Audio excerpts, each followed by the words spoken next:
Today, we'll be discussing what is FAR180.com, who it's for, and what our goals are.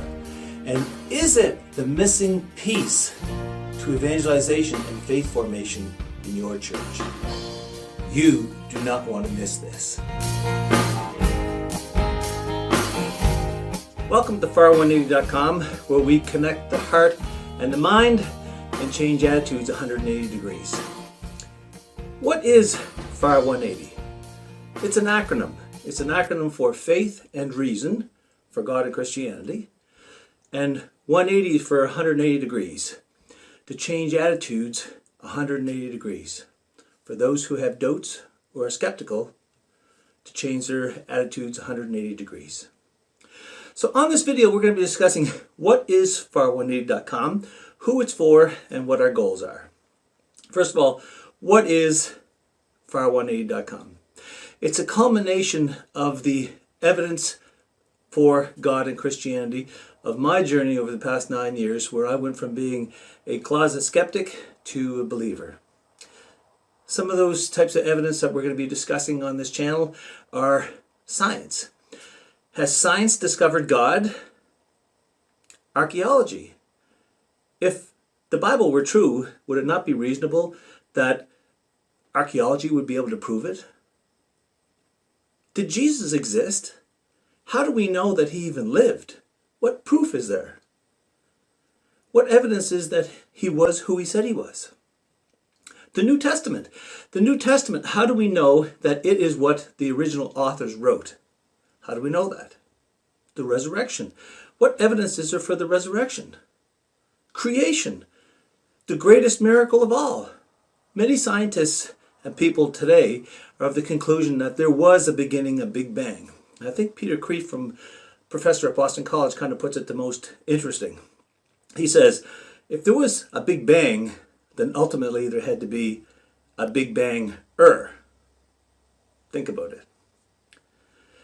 So also on FAR180.com, you're going to find a number of resources that you can receive for free. There is a copy of this magazine called Faith and Reason, Evidence for God and Christianity, A Skeptic's Guide to Faith, which is basically my journey of some of the evidence that was just discussed.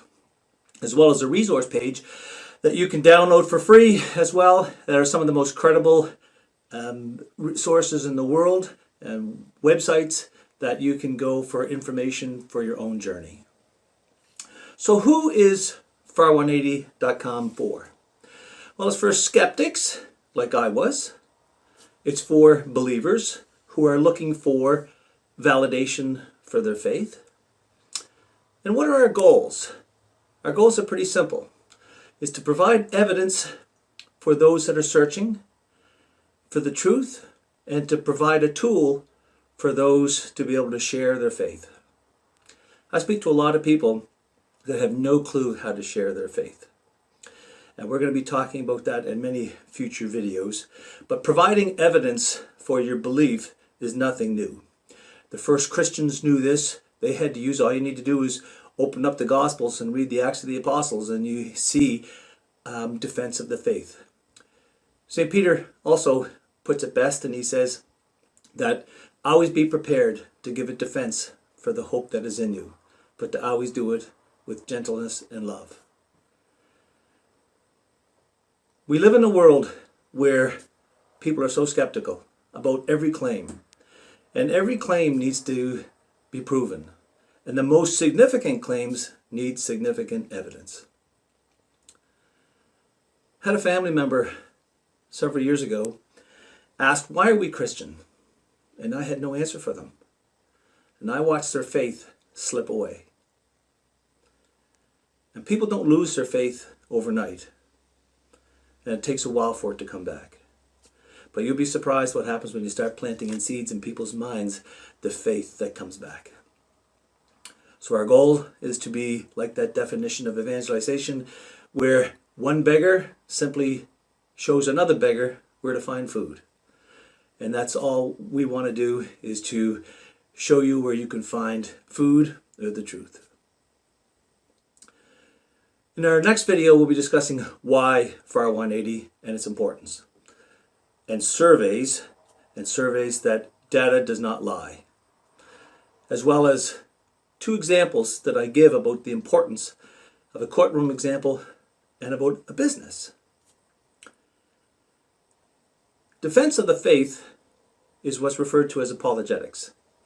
It's from the Greek word apologia. It's an ingredient in building faith. And in my opinion, it's a forgotten ingredient over the last 40 or 50 years.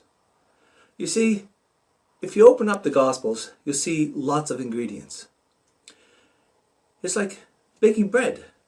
It takes flour, salt, lots of different ingredients. And our faith is no different. If you open it up, you hear about love, mercy, repentance, teachings. But it's also about apologetics and defense. And that ingredient is like the yeast in the bread. Without the yeast, the bread doesn't rise. And if you add apologetics to your church, then you'll see faith increase. It's what the first Christians did. All you need to do is read it.